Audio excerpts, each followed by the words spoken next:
नमस्कार। आपका वामिका अकेडमी पर स्वागत है।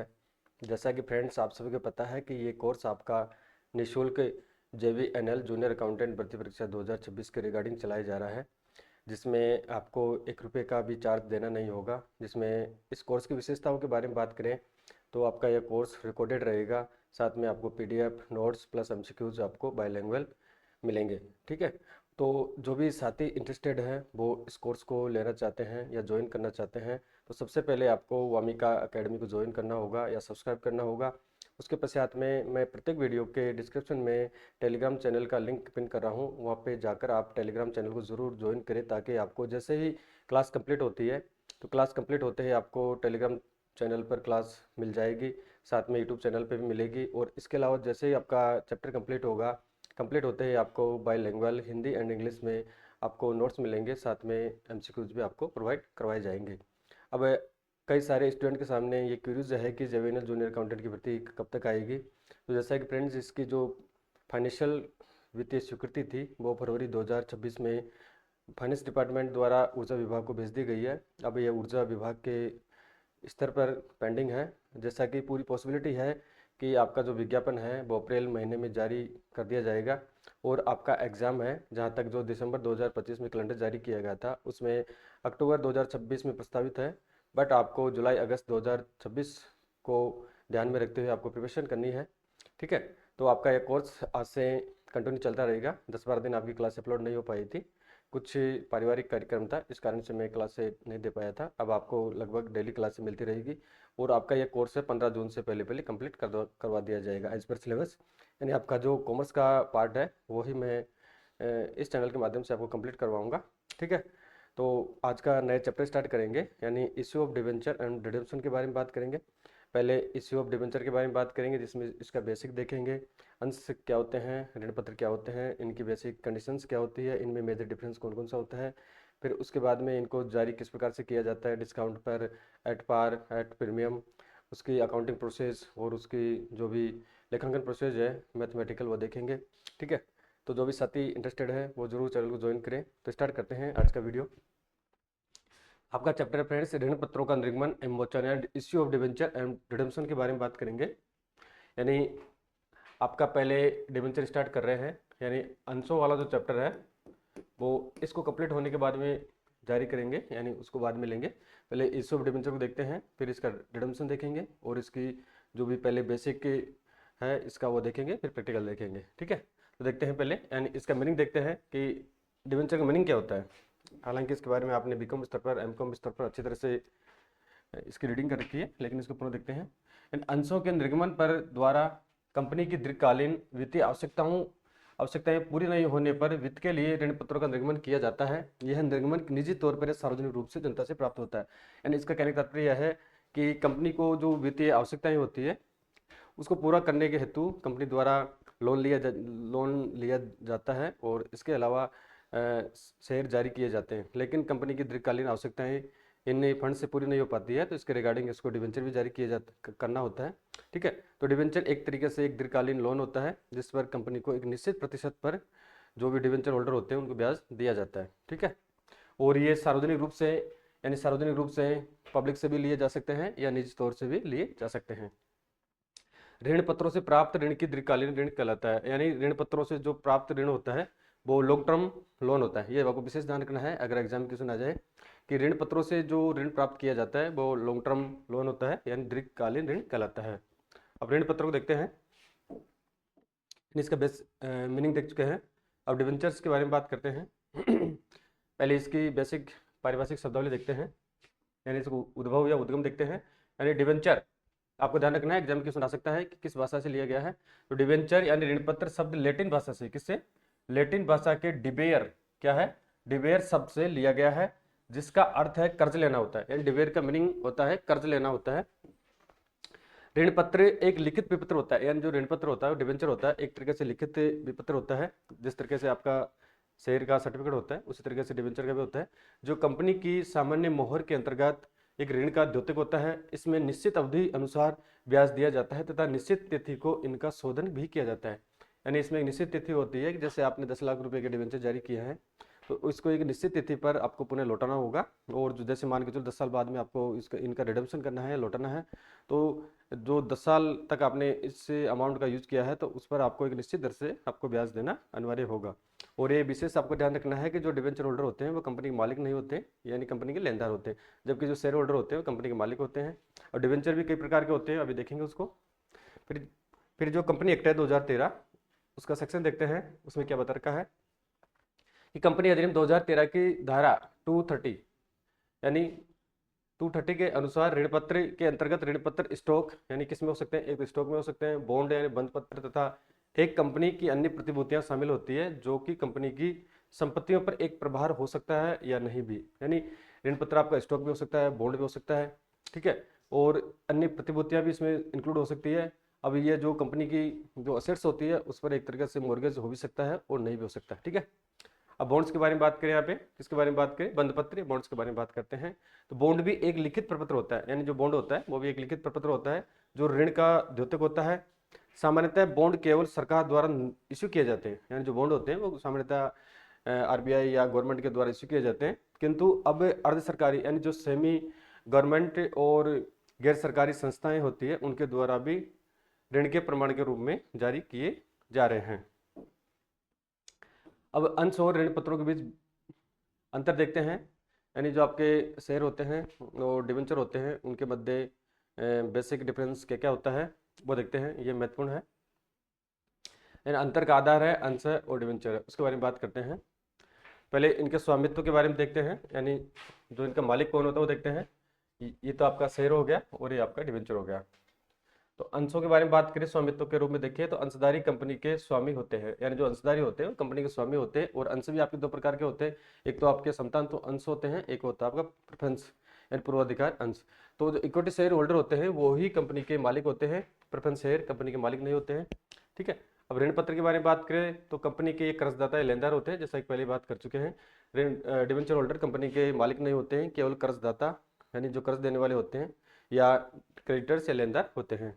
प्रतिफल के बारे में बात करें, यानी इनके बदले इनको क्या मिलता है, तो अंशों पर इनके धारक को लाभांश मिलता है, यानी जो शेयर होल्डर होते हैं जो पैसा कंपनी में इन्वेस्ट करते हैं तो उनके बदले इनको एक प्रॉफिट मिलता है। और प्रॉफिट निश्चित नहीं होता है, जितना कंपनी की बोर्ड मीटिंग में डिसीजन लिया जाता है उसके अकॉर्डिंग इनको प्रॉफिट दिया जाता है। और जबकि ऋण पत्रों के धारक को ब्याज मिलता है, निश्चित दर से ब्याज मिलता है, जैसे 10% डिवेंचर है, 12% है या 15% है, एक्सेट्रा जो भी है उसके अकॉर्डिंग इनको इंटरेस्ट दिया जाता है। परिशोधन के बारे में बात करें, यानी इनका जो परिशोधन का मतलब रिडम्पशन या शोधन, यानी एक निश्चित अवधि के बाद में जो पैसा लौटाया जाता है डिवेंचर होल्डर शेयर होल्डर को उसको परिशोधन कहा जाता है। तो अंशों के बारे में बात करें तो सामान्यतः अंशों का शोधन नहीं होता है, यानी जो अंश होते हैं इक्विटी शेयर होल्डर इनका शोधन नहीं होता है, यानी इनको पैसा लौटाने की आवश्यकता नहीं होती है। और जो अधिमान अंशधारी होते हैं उनको पैसा लौटाया जाता है, यानी सिर्फ अधिमान अंश को छोड़कर, यानी प्रेफरेंस शेयर होल्डर होते हैं उनको पैसा एक निश्चित अवधि के बाद में लौटाया जाता है, जबकि इक्विटी शेयर होल्डर को पैसा नहीं लौटाया जाता है। ऋण पत्रों के बारे में बात करें तो इनका निश्चित अवधि के बाद में शोधन होता है, एक निश्चित अवधि होती है 10 वर्ष, 15 वर्ष या 20 वर्ष, ठीक है। जैसे अवधि कंप्लीट होती है तो इनको पैसा लौटाना अनिवार्य होता है। अब राइट्स के बारे में, वोटिंग राइट्स के बारे में बात करें, मतदान अधिकार के बारे में बात करें तो इनको मताधिकार प्राप्त होता है, यानी जो शेयर होल्डर होते हैं उनको मताधिकार प्राप्त होता है। और जो डिवेंचर होल्डर होते हैं इनको कंपनी का जो डिसीजन लिया जाता है बोर्ड मीटिंग में, इनको किसी प्रकार का मतदान करने का अधिकार प्राप्त नहीं होता है। अब सिक्योरिटीज यानी सुरक्षा के बारे में बात करें, सेफ्टी के बारे में बात करें तो अंशों पर किसी प्रकार की सुरक्षा नहीं होती है, यानी जो अंशधारी होते हैं उन पर किसी प्रकार की सुरक्षा नहीं होती है। अगर कंपनी में पर्याप्त लाभ होते हैं तो ही इनको प्रॉफिट दिया जाता है, ठीक है। अगर लाभ पर्याप्त नहीं होते हैं तो इनको किसी प्रकार से प्रॉफिट नहीं दिया जाता है संबंधित वित्तीय वर्ष में। जबकि जो डिवेंचर होल्डर होते हैं चाहे कंपनी में प्रॉफिट हो चाहे लॉसेज हो तो इनको एक निश्चित दर से इनका जो ब्याज है ब्याज का भुगतान करना अनिवार्य होता है, जबकि ये कंपनी के असेट्स पर प्रभार होते हैं, अतः इन पर सुरक्षा प्राप्त होती है, ठीक है। असेट्स पर एक तरीके से प्रभार होता है, मॉर्गेज होती है असेट्स इनके रिगार्डिंग यानी इनके खिलाफ, तो इनकी सुरक्षा रहती है। अब परिवर्तनीयता के बारे में बात करें यानी चेंजिंग के बारे में बात करें, क्या अंशों को ऋण पत्रों में चेंज किया जा सकता है या ऋण पत्रों को अंशों में चेंज किया जा सकता है, तो आपको विशेष रूप से ध्यान रखना है कि अंशों को ऋण पत्रों में कभी भी चेंज नहीं किया जा सकता है, जबकि ऋण पत्रों को अंशों में चेंज किया जा सकता है। ठीक है। तो अंशों को ऋण पत्रों में परिवर्तित नहीं किया जा सकता है, ये विशेष ध्यान रखना है। अन्य जो शेयर होल्डर होते हैं उनको कभी भी डिवेंचर होल्डर के रूप में चेंजिंग नहीं किया जा सकता है। और जस्ट इसका विपरीत हो जाएगा ऋण पत्र, जबकि ऋण पत्रों को अंशों में परिवर्तित किया जा सकता है अगर ऐसी व्यवस्था हो। यानी कंपनी का जो कंपनी प्रावधान के अंतर्गत अगर ऐसी व्यवस्था कर रखी है तो ऋण पत्रों को अंशों में परिवर्तित किया जा सकता है। ठीक है। अब इनके ऋण पत्रों के प्रकार के बारे में बात करते हैं कि ऋण पत्र कितने प्रकार के होते हैं। पहले इनके आधार तत्व देखते हैं। ठीक है। एक सुरक्षा के आधार पे बात करेंगे, पहले किसके सिक्योरिटीज के आधार पे बात करेंगे, फिर अवधि के आधार पे बात करेंगे, मोचन की विधि के आधार पे बात करेंगे, यानी रिडम्पशन की जो प्रोसेस होती है उसके बारे में बात करेंगे, फिर कूपनदार ऋण पत्र क्या होते हैं उसके बारे में बात करेंगे, फिर पंजीकरण ऋण पत्र। यानी इतने प्रकार के ऋण पत्र होते हैं, सुरक्षा, अवधि, मोचन की विधि, कूपनदार और पंजीकरण। अब इनको डिटेल वाइज देखते हैं। अब सुरक्षा के आधार पर ऋण पत्रों को देखें तो सुरक्षित ऋण पत्र होते हैं और असुरक्षित ऋण पत्र होते हैं। इन दो प्रकार के होते हैं। सुरक्षित ऋण पत्रों पर निश्चित दर से ब्याज दिया जाता है और असुरक्षित ऋण पत्रों पर निश्चित दर से ब्याज नहीं दिया जाता है। अवधि के आधार पर बात करें तो मोचनीय या शोधनीय ऋण पत्र है और स्थायी शोधनीय ऋण पत्र है। ठीक है। नेक्स्ट बात करते हैं मोचन की विधि के आधार पर बात करें तो परिवर्तनीय ऋण पत्र है, यानी इनको अंशों में चेंज किया जा सकता है।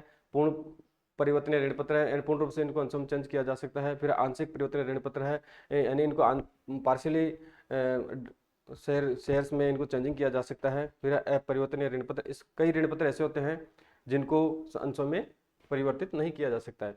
फिर कूपनदार ऋण पत्रों के बारे में बात करें तो एक तो होता है शून्य कूपनदार ऋण पत्र होता है और एक होता है विशिष्ट कूपनदार ऋण पत्र होता है। और पंजीकरण यानी रजिस्ट्रेशन के आधार पर देखें तो जो ऋण पत्र होते हैं वो दो प्रकार के होते हैं। एक तो पंजीकृत ऋण पत्र होते हैं, एक होता है अपंजीकृत वाहक ऋण पत्र होता है। ठीक है। तो अभी तक जो आपका डिवेंचर है उसका बेसिक देख चुके हैं, मैंने इसका मीनिंग देख चुके हैं। और इसके बाद में जो इसकी शब्दावली है यानी उसका उद्भव हुआ है लैटिन भाषा के डिवेर शब्द से लिया गया है, जिसका अर्थ होता है कर्ज लेना होता है। ठीक है। उसके बारे में बात कर चुके हैं। फिर अंश और ऋण पत्रों में बेसिक डिफरेंस क्या होता है उसके बारे में बात कर चुके हैं। और लास्ट में जो आपका डिवेंचर्स होता है, ऋण पत्र होता है, वो कितने प्रकार का होता है। ठीक है। 5 टाइप्स का इसमें क्लासिफिकेशन कर रखा है और 500 टाइप्स में जो भी ऋण पत्र है उनका सब क्लासिफिकेशन कर रखा है। ठीक है।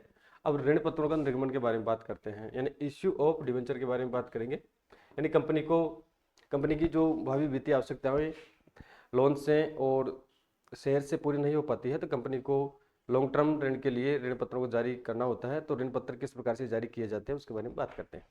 यानी ऋण पत्रों का निर्गमन या निर्गम इशू, यानी ऋण पत्रों के निर्गमन की प्रक्रिया ठीक वैसे ही होती है जैसे कि अंशों के निर्गमन पर होती है। यानी इसकी जो प्रोसेस होती है पैसा लेने की या इशू करने की, जिस प्रकार से शेयर्स की होती है सेम इसके ऊपर एप्लीकेबल होता है। अब शेयर्स का अभी चैप्टर स्टार्ट नहीं किया है, तो जब चैप्टर आएगा उसमें बात करेंगे।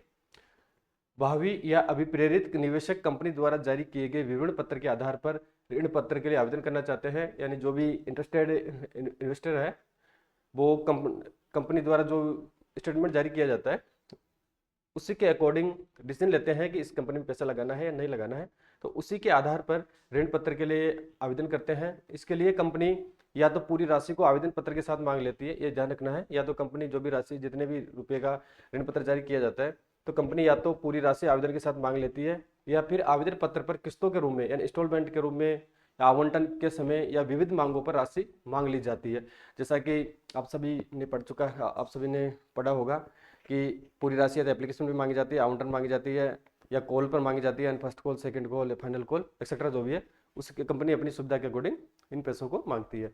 ऋण पत्रों को अब जारी किया जाता है तो ऋण पत्रों को एट पार पे यानी समूल्य पर जारी किया जा सकता है, प्रीमियम पर जारी किया जा सकता है, बट्टे पर भी जारी किया जा सकता है। यानी इसका कहने का तात्पर्य है अगर आपका एक ऋण पत्र 100 रुपये का है, कितने का, 100 रुपये का है, अगर इसको समूल्य पर जारी करेंगे तो 100 रुपये में जारी करेंगे। अगर इसको प्रीमियम पर जारी करेंगे तो 10 रुपये का प्रीमियम है तो ये आपका 110 रुपये पर इसको जारी किया जाएगा, जो कंपनी के लिए प्रॉफिट होता है। यानी जो गुडविल वाली कंपनियां होती है यानी अच्छी रिटर्न देने वाली कंपनियां होती है जिनका बिजनेस लार्ज स्केल पे होता है वो प्रीमियम पर जारी करती है। और अगर कंपनी की वैल्यू कम है, ठीक है, जैसे आपका 100 रुपये का फेस वैल्यू है, आप 5 रुपये डिस्काउंट पर जारी करते हैं तो इसको 95 पर आपको जारी करना होगा, जो कंपनी के लिए एक तरीके से नुकसान होता है, घाटा होता है। तो समूल्य पर एट पार, प्रीमियम या डिस्काउंट पर इसको जारी किया जाता है। इसके अलावा ये महत्वपूर्ण है कि इन्हें रोकड़ के अतिरिक्त, किसके अतिरिक्त, यानी इन्हें रोकड़ के अतिरिक्त प्रतिफल या संपार्श्विक प्रतिभूति के लिए भी जारी किया जा सकता है। यानी सामान्यतः रोकड़ के लिए जारी किया जाता है, लेकिन ऋण पत्रों को रोकड़ के अतिरिक्त अन्य प्रतिफल या संपार्श्विक प्रतिभूति के लिए भी इनको जारी या इश्यू किया जा सकता है। अब इसका एग्जाम्पल देखते हैं। ठीक है, बेसिक आपका कंप्लीट हो चुका है। अब प्रैक्टिकल क्वेश्चन की तरफ आगे बढ़ते हैं। यानी issue of debenture for cash, यानी नगद के लिए आप डिवेंचर्स को जारी करते हैं तो उस समय में किस प्रकार से आपकी एंट्रीज होगी, देखते हैं। Debenture are said to the issued at par when their issue price is equal to the face value, यानी इसका कहने का तात्पर्य यह है, यानी एट पार पे, यानी 100 रुपये का फेस वैल्यू है, 100 पे जारी करते हैं तो एट पार हो जाएगा। फिर नेक्स्ट है the general entries recorded for such issue are as under. ठीक है, पहले आपको एंट्री ध्यान रखनी है, फिर इसके बाद में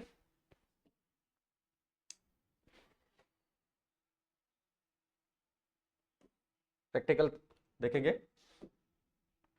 यानी if a whole amount is received one instalment, यानी पूरी राशि एक ही किस्त में अगर प्राप्त हो जाती है तो उस समय क्या एंट्री होगी, यानी on received of the application money, यानी एप्लीकेशन मनी पर पूरी राशि प्राप्त हो जाती है तो एंट्री हो जाएगी आपकी bank account debit to debenture application and allotment, यानी एप्लीकेशन की राशि आ रही है, अलॉटमेंट की इसमें आ रही है।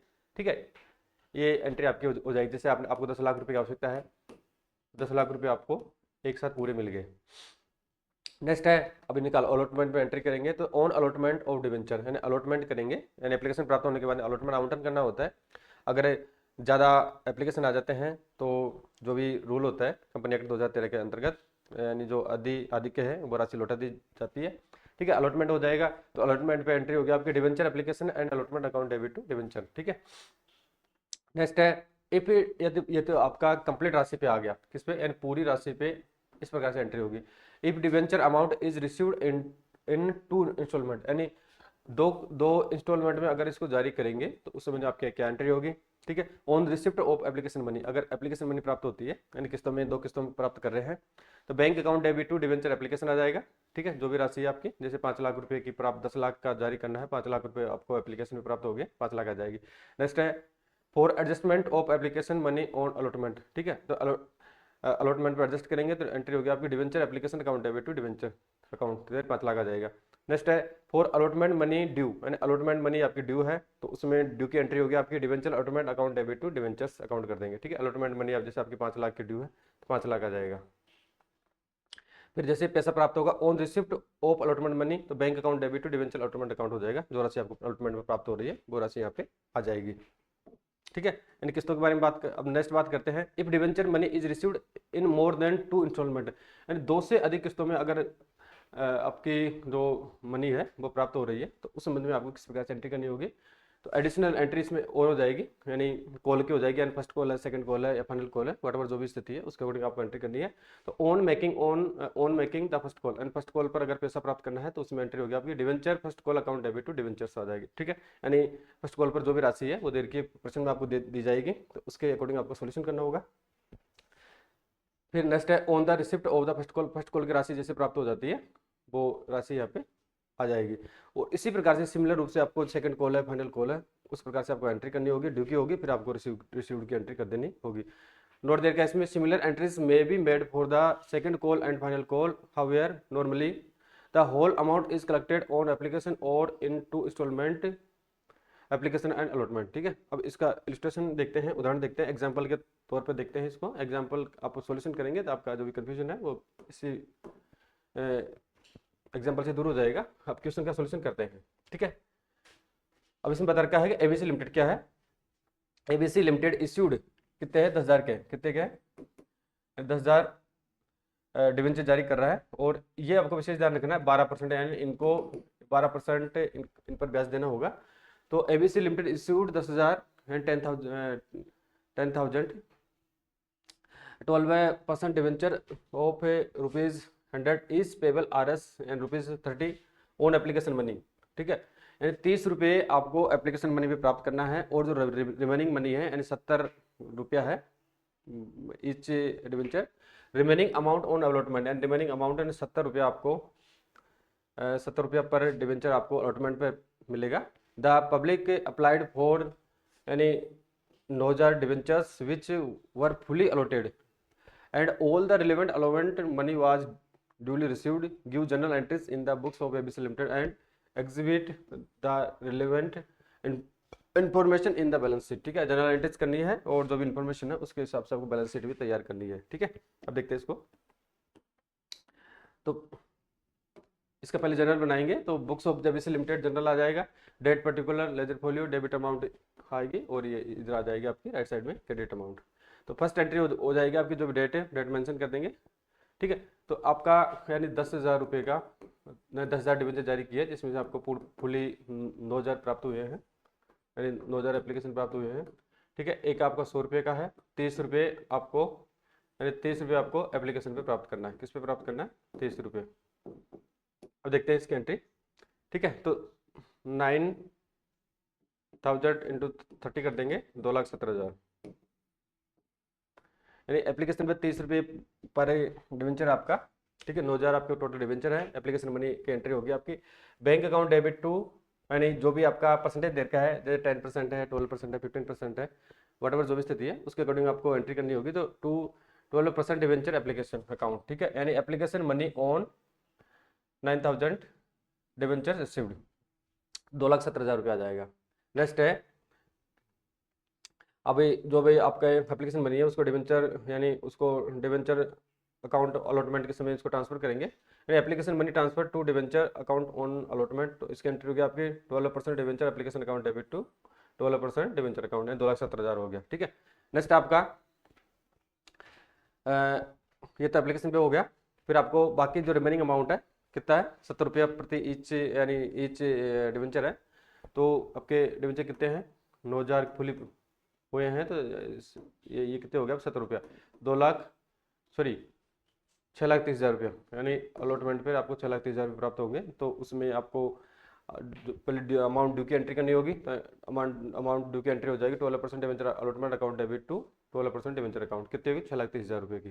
फिर इसको जो राशि आपको प्राप्त होगी, प्राप्त होने की स्वयं एंट्री हो जाएगी, जितनी राशि प्राप्त होती है उसी की एंट्री होगी। ड्यू की हो सकता है, इसमें ड्यू की जो आपकी एंट्री हो रही है उसमें राशि में भिन्नता हो सकती है।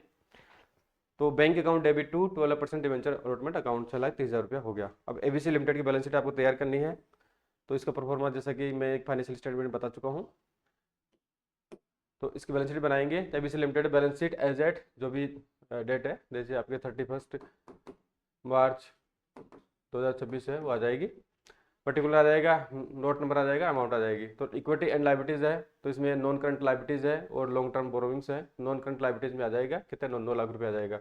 असेट्स के बारे में बात करें, करंट असेट्स और कैश एंड कैश इक्विवेलेंट्स है, तो आपको कैश मिला है, कैश इक्विवेलेंट्स के रूप में मिला है, तो 9 लाख रुपये आपका ये आ जाएगा, यानी ठीक है।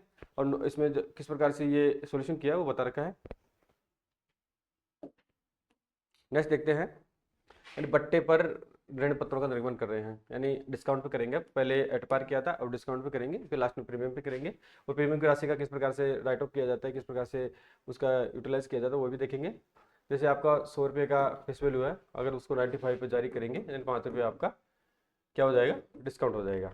पहले इसका बेसिक देखें, यानी जब ऋण पत्रों का निर्गमन उसके अंकित मूल्य पर किया जाता है तब उसे बट्टे पर निर्गम कहते हैं। उदाहरण के लिए यदि 100 रुपये का प्रति ऋण पत्रों का निर्गमन मूल्य 95 प्रति ऋण पत्र पर किया जाए तो बकाया 5 रुपये बट्टे की राशि कहलाएगी। ऋण पत्रों के निर्गमन पर बट्टे की राशि को ऋण पत्रों के जीवन काल में ही प्रतिभूति यानी अधिलाभ यानी प्रीमियम संचय में से अपलिखित किया जाता है। यानी जैसे मान के चलो 5 रुपये का आपने बट्टा दिया है, एक तरह से कंपनी के लिए लॉसेज है, ठीक है, तो उसका अपलेखन ऋण पत्रों के जीवन काल में, यानी 10 वर्ष, 15 वर्ष, 20 वर्ष जो भी स्थिति है उसी के जीवन काल में इनका राइट ऑफ करना होगा। और किससे करना होगा? यानी जो प्रीमियम की राशि है उससे इसका राइट ऑफ करना होगा। ऋण पत्र निर्गमन पर बट्टे की राशि को तुलन पत्र या बैलेंस शीट तिथि से लेकर 12 माह की अवधि के भीतर अपलिखित किया जा सकता है, यानी 12 महीने की वित्तीय वर्ष में अपलिखित किया जा सकता है, अथवा अन्य चालू परिसंपत्तियों के अंतर्गत प्रचालन चक्र की अवधि के भीतर भी इसको अपलिखित किया जा सकता है। जैसे भी कंपनी जो डिसीजन लेती है उसके अकॉर्डिंग किया जा सकता है। यदि बट्टे की राशि का अपलेखन तुलन पत्र तिथि के 12 माह के पश्चात किया जाना है तो इसे अन्य गैर किसमें, ये ध्यान रखना है, अगर बट्टे की राशि का जो राइट ऑफ है अगर 12 महीने की अवधि के भीतर नहीं किया जाता है या उसके पश्चात किया जाता है तो इसे अन्य गैर यानी अन्य गैर चालू संपत्तियां शीर्ष के अंतर्गत इसको दर्शाया जाएगा। ठीक है, किस में दर्शाया जाएगा? अगर 12 महीने के बाद में राइट ऑफ किया जाता है बट्टे की राशि को तो अन्य गैर चालू संपत्तियां शीर्षक के अंतर्गत इसको शो करेंगे। नेक्स्ट है, कंपनी अधिनियम 2013 के अकॉर्डिंग ऋण पत्रों को बट्टे पर निर्गमित करने के लिए कोई भी प्रतिबंध नहीं लगाया गया है। यानी विशेष ध्यान रखना है कि कंपनी अधिनियम 2013 के अंतर्गत जो डिवेंचर होते हैं उसको बट्टे पर भी जारी किया जा सकता है। तो इसके लिए कंपनी अधिनियम 2013 द्वारा भारत सरकार द्वारा किसी प्रकार का कोई प्रतिबंध नहीं लगाया गया है। अब इसको एग्जाम्पल से समझते हैं। यानी पहले एट पार देख चुके हैं, अब एट डिस्काउंट देखेंगे। यानी टीवी कंपोनेंट्स लिमिटेड क्या है? यानी TV components limited issued 10,000 debenture जारी किए हैं। यानी 12% डिवेंचर ऑफ RS, इनका जो ईच डिवेंचर की वैल्यू है 100 रुपये है।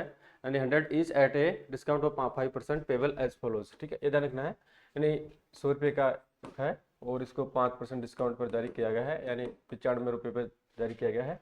तो एप्लीकेशन पे आपको कितना पैसा प्राप्त करना है? 40 रुपये आपको प्राप्त करना है और अलॉटमेंट पर आपको 55 रुपये प्राप्त करना है। ठीक है, तो show the general entries including those for cash assume that all the installment were duly collected, also show the relevant portion of the balance sheet. Balance sheet भी तैयार करनी है और आपको जनरल एंट्रीज भी देनी है। देखते हैं इसको। And books of TV components limited है, जनरल उसकी बना लेंगे।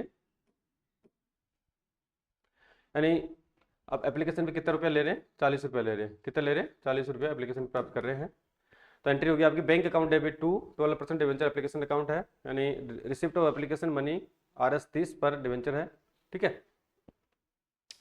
तो 4 लाख रुपया आपका आ जाएगा। क्या जाएगा? 4 लाख रुपया आपका आ जाएगा। यानी 40 रुपये पर प्राप्त कर रहे हैं इसको। फिर नेक्स्ट है, यानी transfer of application money to debenture account में इसको एप्लीकेशन मनी को ट्रांसफर करेंगे तो ट्रांसफर करने की एंट्री हो जाएगी 12% debenture application account debit to 12% debenture account 4 lakh हो जाएगा। इस तरह से नेक्स्ट है allotment money due on debenture, allotment money due की एंट्री करेंगे यहाँ पे। तो 12% डिवेंचर अलॉटमेंट अकाउंट डेबिट। ठीक है, अभी इसका यानी 40% प्राप्त कर चुके हैं, फिर आपका 55% रह गया। एक आपका 100 रुपये का है तो 5,50,000 आ जाएंगे। ठीक है, 5,50,000 रुपये लेने हैं, जिसमें से डिस्काउंट है 5% का, तो इसको डेबिट कर देंगे 50,000 को। Discount on issue of debenture account कर देंगे टू 12% डिवेंचर अकाउंट हो जाएगा। टोटल राशि आपकी आ जाएगी 6 लाख रुपये। कितनी आ जाएगी? 6 लाख रुपये की आ जाएगी। ठीक है, यानी टोटल आपको 100 रुपये के हिसाब से करना है। तो इसमें आपका 5 रुपये का डिस्काउंट दिया गया है, वो डेबिट हो जाएगा। वो टोटल राशि आपको प्राप्त करनी थी 6 लाख रुपया। नेक्स्ट है, जो राशि आपको प्राप्त हो यानी receipt of allotment money on debenture, यानी राशि प्राप्त होने की एंट्री करेंगे तो 5,50,000 पर प्राप्त होंगे आपको, 6 लाख नहीं होंगे क्योंकि 5 रुपये का आपने डिस्काउंट दिया है। तो bank account debit to 12% debenture allotment account हो जाएगा। नेक्स्ट है, यानी जो आपका 50,000 रुपया है डिस्काउंट दिया है तो उसको आप सिक्योरिटीज प्रीमियम अकाउंट के माध्यम से इसको राइट ऑफ करेंगे तो एंट्री होगी आपकी सिक्योरिटीज प्रीमियम रिजर्व या स्टेटमेंट अकाउंट डेबिट, या इसके अलावा ऑफ या प्रॉफिट एंड लॉस अकाउंट से डेबिट करेंगे टू discount on issue of debenture account कर देंगे। जो भी राशि है उसको discount on issue of debenture write off कर देंगे। कितने से? 50,000 रुपये से। अब इसकी बैलेंस शीट तैयार करते हैं। टीवी कंपोनेंट्स लिमिटेड की बैलेंस शीट एज एट जो भी आपकी फाइनेंशियल ईयर है, जैसे 31 मार्च 2026 आ गया। पर्टिकुलर है, नोट नंबर है, अमाउंट है। अब इसमें इक्विटी एंड लाइबिलिटीज देखते हैं तो शेयर होल्डर फंड्स इसमें नहीं है, रिजर्व सरप्लस नहीं है, नॉन करंट लाइबिलिटीज है। तो लॉन्ग टर्म बोरोइंग्स से लॉन्ग टर्म बोरोइंग्स आपकी 9,50,000 की होगी। कितने की होगी? 9,50,000 की। 50,000 का आपने डिस्काउंट दिया था तो आपके 9,50,000 की हो गई। असेट्स है, असेट्स के बारे में बात करें, कैश एंड कैश इक्विवेलेंट्स आ जाएगा। 9,50,000 दोनों पक्ष आपके बराबर हो जाएंगे। और इसमें जो नोट ऑफ अकाउंट्स बता रखा है किस प्रकार से राशि की गणना है, कैलकुलेशन किया गया है। तो reserve and surplus and balance in statement of profit and losses and 50,000 रुपये का है। ठीक है, डिस्काउंट दिया है 50,000 का। और फिर है लॉन्ग टर्म बोरोइंग्स है, एंड लॉन्ग टर्म बोरोइंग्स आपकी 10 लाख की हो गई तो इसको माइनस कर देंगे 50,000 को। डिस्काउंट दिया है तो 9,50,000 रुपये हो गया। और कैश एंड कैश इक्विवेलेंट्स है आपका, कैश एट बैंक, ये 9,50,000 रुपये आपका आ जाएगा। इसमें नोट दे रखा है कि it is presumed that debentures are redeemable after 10 years relevant data only, यानी 10 वर्ष के बाद में इसको आपको शोधन करना है। एंड दो देख चुके हैं, एक तो आपका एट पार और एट डिस्काउंट देख चुके हैं। अब एट प्रीमियम देखते हैं। किस पे देखते हैं? एट प्रीमियम पर डिवेंचर किस प्रकार से जारी किए जाते हैं। जैसे आपका 100 रुपये का डिवेंचर है, अगर उसको 10 रुपये प्रीमियम जारी करते हैं, टोटल 110 रुपये कंपनी को मिलेगा। तो ये इस प्रकार की कंपनी को मिलता है जिनकी गुडविल अच्छी है और पब्लिक में उनका इंटरेस्टेड ज़्यादा है और उनका बिजनेस है वो लार्ज स्केल पे है और प्रॉफिट या जो भी इंटरेस्टेड है वो उच्च दर से दिया जाता है। वही कंपनियां प्रीमियम पर जारी करती है मोस्टली। तो प्रीमियम पर निर्गमित ऋण पत्र यानी प्रीमियम पर निर्गमित ऋण पत्र उसे कहा जाता है जब इसका मूल्य साधारण मूल्य से अधिक प्रभावित होता है। उदाहरण के लिए जैसे कि बात कर चुके हैं, 100 रुपये के ऋण पत्र पर निर्गमन पर 110 मांगे जाए, यहाँ पर 10 रुपये प्रीमियम हो जाएगा। प्रीमियम की राशि के लिए ये महत्वपूर्ण है, यानी प्रीमियम की राशि के लिए खाते से प्रतिभूति प्रीमियम आरक्षित खाते में जमा किया जाता है, यानी जो आपका प्रतिभूति प्रीमियम की राशि है और वो रिजर्व सरप्लस अकाउंट में जमा किया जाता है। और तुलन पत्र की क्षमता वो बैलेंस शीट ध्यान रखना है, यानी बैलेंस शीट की क्षमता यानी इक्विटी एवं देयताओं यानी इक्विटी एंड लायबिलिटीज के पक्ष में निधि एवं किसमें फंड एवं अधिशेष के अंतर्गत इसको दर्शाया जाता है। ये आपको विशेष ध्यान रखना है। अब इसका एग्जाम्पल देखते हैं, एग्जाम्पल नंबर 3 देखते हैं।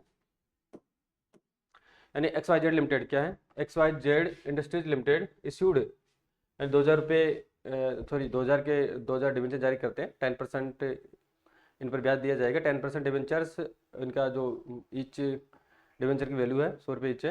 Eight a premium of RS ₹10 पर debentures payable as follows. Application पे आपको 50 रुपये मिलेंगे और अलॉटमेंट पे आपको 60 रुपये मिलेगा, ठीक है, 110 रुपये आपको मिलेंगे। तो the debentures were fully subscribed and all money was duly received. Record the general entries in the books of A company, show how the amounts will appear in the balance sheet. And balance sheet तैयार करनी है और general entries आपको देनी है। इसको देखते हैं।